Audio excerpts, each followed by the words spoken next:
La maison de santé de l'Alleu, à Laventie, située au sein de la communauté de communes Flandre-Lys, connaît une croissance démographique dynamique, ce qui en fait un territoire attractif. Par ailleurs, les projections démographiques réalisées par l'INSEE entre 2007 et 2012 ont montré une augmentation de la part des plus de 80 ans, passant de 4,7% à 6,2% dans le département. Partant de ces constats, le projet de télémédecine a donc été construit autour des patients âgés à haut risque cardiovasculaire. Patients chroniques, insuffisants cardiaques sous bêta-bloquants, en découverte de diabète et en suivi chirurgical en sortie d'hospitalisation. Avec le soutien de l'Agence régionale de santé Hauts-de-France, la maison de santé de Laventie a bénéficié de l'expertise du cabinet Hippocrate Développement qui l'a accompagné depuis la définition des besoins et du projet jusqu'au développement de la solution technique, massalmedical.fr. Le projet réunit ainsi 3 acteurs, la maison de santé, le centre hospitalier d'Armentières et l'EHPAD Saint-Jean de Laventie.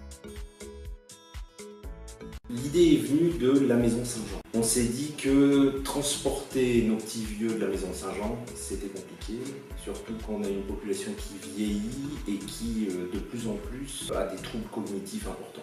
D'autre part, ici, on est à la campagne, et donc un certain nombre de personnes âgées qui ont passé 75 ans, c'est compliqué d'aller dans les centres hospitaliers. Ils ne trouvent pas de place, ils ne conduisent pas bien, donc ils ont peur. Et si on arrivait, en tout cas pour les consultations simples, à faire quelque chose via Internet, puisque c'est un moyen de communication qui est devenu courant et qui angoisse plus personne, on s'est dit on va essayer de ça. Donc, on a créé cette téléconsultation avec le centre hospitalier d'Armentières, d'abord parce qu'on connaît bien les cardios de l'hôpital d'Armentières, et puis effectivement ça reste l'hôpital le plus proche. Donc, même si on doit à un moment hospitaliser les gens, Armentières fait moins peur que Lille. Donc, on identifie les patients insuffisants cardiaques. On peut, sur la maison médicale, comme sur la maison Saint-Jean, faire un électrocardiogramme, un bilan sanguin bien sûr, l'examen clinique qu'on est capable de faire, ça pose aucun souci.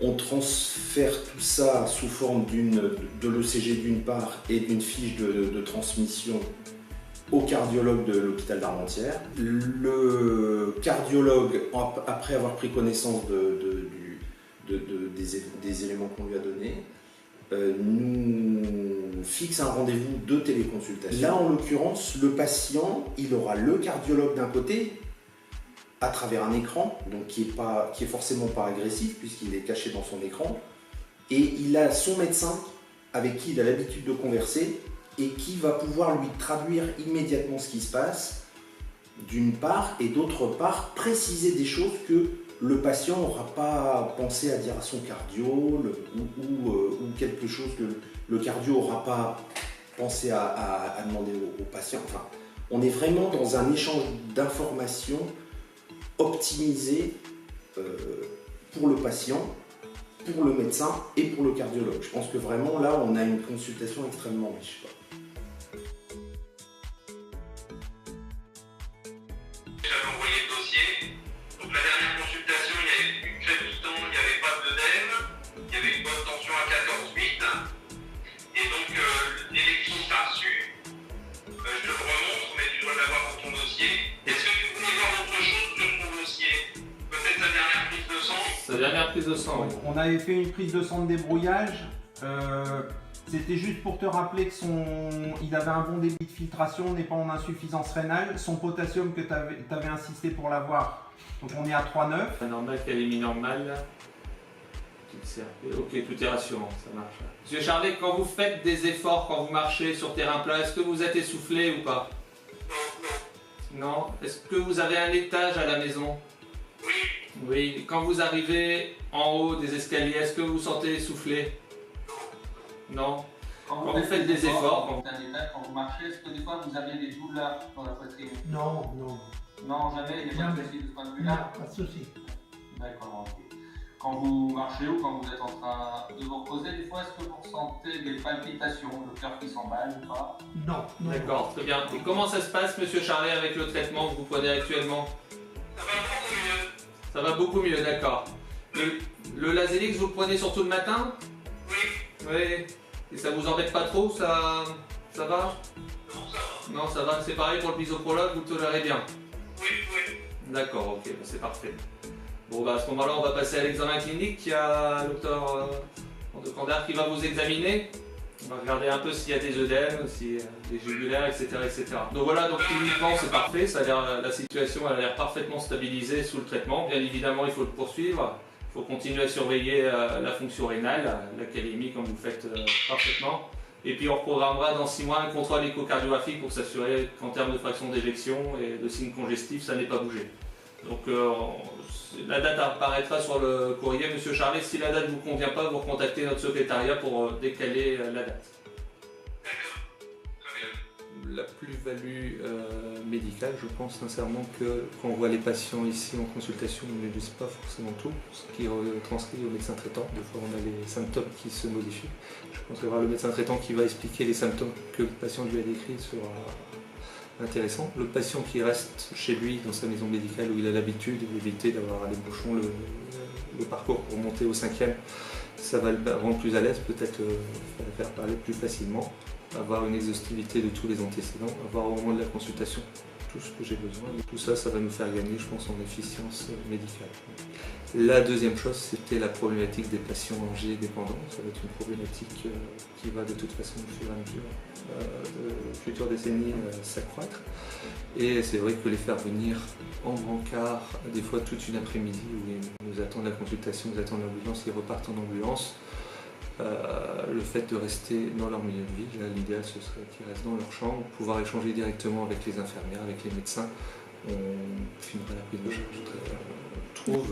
Je pense que médecin traitant plus médecin spécialiste, plus le patient, on va pouvoir enrichir les discussions. Souvent il y a cette patient qui sert d'intermédiaire, c'est toujours compliqué. Donc l'idée de se connecter et de pouvoir faire des consultations à 3 et puis à 2 peut permettre dans certains cas d'optimiser très clairement la prise de charge. À la moindre chose, bien évidemment, on les fera venir pour le plateau technique. Donc les patients auront bien évidemment accès de manière peut-être même plus rapide, parce que je pense que le créneau de téléconsultation, s'il est régulier et maintenu, le délai, ça devrait raccourcir les délais. Donc je pense qu'il y aura en plus une optimisation du temps par rapport à ça. Très clairement, il y aura un enrichissement mutuel aussi. Eux, en tant que médecin généraliste, je vais apprendre des choses sur la médecine générale du vivant, et moi je pense en tant que spécialiste sur le versant cardiologique, je leur apporterai un certain nombre d'informations. Et donc c'est toujours très enrichissant d'échanger plus autour du patient. C'est le patient qui va en bénéficier, mais nous on gagnera aussi pour nos pratiques respectives, j'en suis intimement convaincu. L'idéal, ça serait carrément dans la chambre du résident, puisque en fait on a besoin d'un ordinateur qui a sa webcam, donc ça peut être très simple. L'idéal, ça serait ça, puisqu'on part vraiment, même nous, quand les médecins viennent, le plus possible, ils viennent dans la chambre du résident. On estime que la chambre du résident, c'est le domicile. On a souvent des consultations cardiologiques pour des résidents qui sont insuffisants cardiaques, qui sont difficiles à déplacer, qui sont fatigués et qui risquent d'attendre longtemps en consultation à l'hôpital. Il y a aussi le coût du transport, puisque qui dit ambulance, à peu près 300 € le transport, l'aller-retour. Il fallait aussi cibler donc que ce soit les patients des médecins de la MSP, donc, ce qui représente à peu près 70% des patients en établissement. C'est un gain de temps, c'est un gain de confort. Et puis je pense qu'il y a quand même un bénéfice économique, puisqu'on supprime les transports. Moi je pense aussi que ça me permet également de suivre le résident, bien que je ne suis pas médecin traitant, mais de connaître et puis d'améliorer sa prise en charge. Parce que le rôle du médecin coordonnateur, c'est ça aussi, c'est faire en sorte que le résident soit bien pris en charge par le médecin traitant, ce qui est le cas, mais aussi d'améliorer sa prise en charge avec les intervenants extérieurs. Pourquoi pas transférer ça dans les déserts médicaux où il y aura peut-être un médecin qui pourra s'approprier cet outil et travailler avec le centre hospitalier à côté de chez lui. Je veux dire, il y a des zones en France qui sont des déserts médicaux, pourquoi on aura certainement besoin de ce genre d'outil. S'il marche bien ici, il marchera bien ailleurs. Et je pense qu'on pourra, ça fera gagner du temps, ça fera gagner de l'argent, ça fera gagner plein de choses. Ça rassurera les gens, ils auront moins peur de la médecine. Après, on verra bien, quoi. La solution technique macelmedical.fr est un concept novateur. Il est en réalité un prolongement numérique intégré à l'environnement de travail existant. Simple, performant et sécurisé, il permet des soins coordonnés sans nécessité de déplacement physique et sans installation logicielle spécifique. Les professionnels ont la maîtrise de leur outil de travail et le patient est au centre du parcours de soins grâce à une technologie pensée au service de l'humain.